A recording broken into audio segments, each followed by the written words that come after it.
आप पटियाला का जेल का ट्रायल रूम देखे ना, बहुत छोटी सी जगह है। मतलब ये कोई 20 फुट भी शायद उसकी लंबाई नहीं होगी। और उसके कमरे की बैक पे उन्होंने एक लोहे की जाली लगाई हुई है और जाली की बैक पे उन्होंने शाह महमूद कुरैशी साहब को कुर्सी दी हुई थी और इमरान खान साहब को। वो एक छोटा सा कमरा, जाली वाला कमरा जो इस कोर्ट रूम के साथ कनेक्टेड था, अक्रॉस उसके बैठे थे और बेयक वक्त मुलाकात हो रही थी क्योंकि शाह महमूद कुरैशी साहब से उनके काउंसिल अली बुखारी और तैमूर मलिक बात कर रहे थे।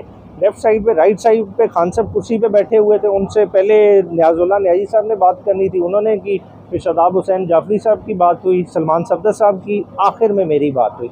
बुनियादी तौर पे क्योंकि आज ट्रायल का दिन था, आज बाकायदा को मुलाकात का दिन नहीं था। मुलाकात का दिन कल का है, तो खान साहब ने उस हवाले से इंस्ट्रक्शंस दी कि कल कौन कौन लोग मुझे मिलने आए, वो उन्होंने डिस्कस किया। साथ साथ उन्होंने, क्योंकि साइफ़र का केस था जो ज़ेर बहस था और बुनियादी अभी चल ही यही रहा है, तो उसके हवाले से उन्होंने स्पेसिफिक इंस्ट्रक्शन दी कि पार्टी मेरी इसको मैक्सिमम हाईलाइट करे, क्योंकि ये एक ऐसी चीज़ नहीं है कि हमने कुछ गलत किया है, बाहर की कुव्वतों ने इधर एक गलत चीज़ कराई गई, ठीक है, और किसके लिए पैगाम आया गया, वो सारी तफसीलात उन्होंने शेयर की। और उन्होंने कहा कि मैं आगे फर्दर थर्सडे को डिटेल ये शेयर करूंगा और इसी मैसेज को आपने बाहर स्प्रेड आउट करना है। और इसी के इर्द गिर्द अहवाल घूमता रहा। बाकी पार्टी के कुछ इंटरनल मैटर्स थे, वो सरसरी से उन पर बात हुई थी। खान साहब के पेरेंट्स के हवाले से थोड़ा सा बताइए। अपेरेंस के मामले में खान साहब आज क्योंकि कोर्ट का दिन था, तो जाहिर बात है कि अपना जैसा नॉर्मल ड्रेसअप होके आते हैं, अपने ट्रैक सूट उसी तरह से थे, ठीक है।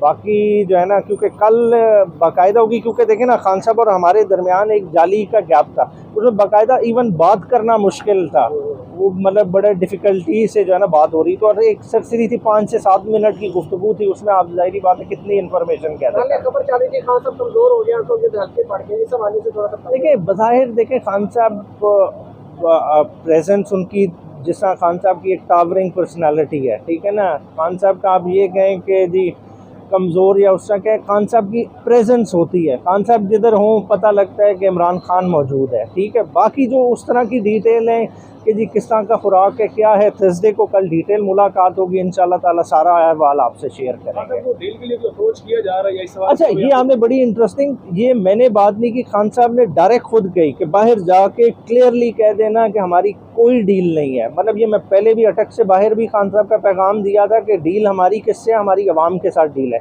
हम तो चाहे 90 दिन में इलेक्शन रहे हैं, उनका ये है कि फ्री एंड फेयर इलेक्शन कराएं, बाकी जो आएगा हम कोई रिजल्ट को प्रीएम्प्ट ही कर सकते हैं ना, आप गेस कर सकते हैं कि अवाम का रुझान हमारे साथ है, वो हमें इलेक्ट करेंगे, ठीक है। अवाम की कोर्ट में जाते हैं, जिसका जो फैसला हो गया उसको काबिल कबूल होगा। और जज साहब को दोबारा कोर्ट में यहाँ पर अदालत लगाना, ये कैसा आप देख रहे हैं, कैसा? अच्छा, बुनियादी तौर पे देखें ना, ये इंटरेस्टिंग है कि सबसे पहले दरख्वास्त हमने दी कि ये जेल ट्रायल नहीं हो सकता, वो जज साहब की फ़ाइल पे आज भी दरख्वास्त पेंडिंग है, ठीक है। उसके बाद सब्सिक्वेंटली ये मामला बेल चली गई हाई कोर्ट तक, और उस दौरान हमने हाई कोर्ट में ही जुरिस्डिक्शन इसकी चैलेंज की कि एक तो जेल ट्रायल नहीं हो सकता, दूसरा इन कैमरा प्रोसीडिंग नहीं हो सकती। हालांकि वो एक किस्म का प्रीएम्प्टिव था कि अभी उस वक्त ट्रायल शुरू नहीं हुआ, मगर उस पर कोर्ट्स ने बाकायदा नोटिस करके बहस हो गई, और वो रिट अब रिजर्व है। वो शेर अफजल मरवत साहब ने वो रिट फाइल की हुई है, ठीक है, और हम होपफुल हैं उसके नतीजे के बारे में। मगर अभी उसका इन्होंने इंतज़ार नहीं किया। प्रोसिक्यूशन ने साइमल्टेनियसली क्या किया कि 2 तारीख को जहाँ बेल की प्रोसीडिंग हो रही थी, वहाँ दरख्वास्त दे दी कि जज साहब को कहा कि आप बेल की ओपन कोर्ट में समाअत नहीं कर सकते, आप इन कैमरा करें।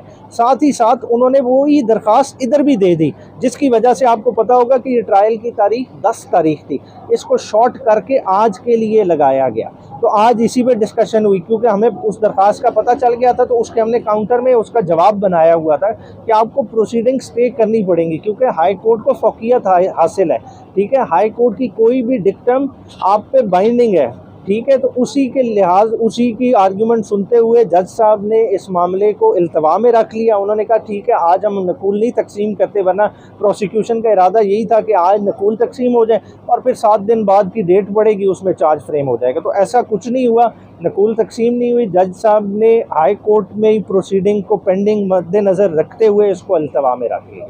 Thank you sir.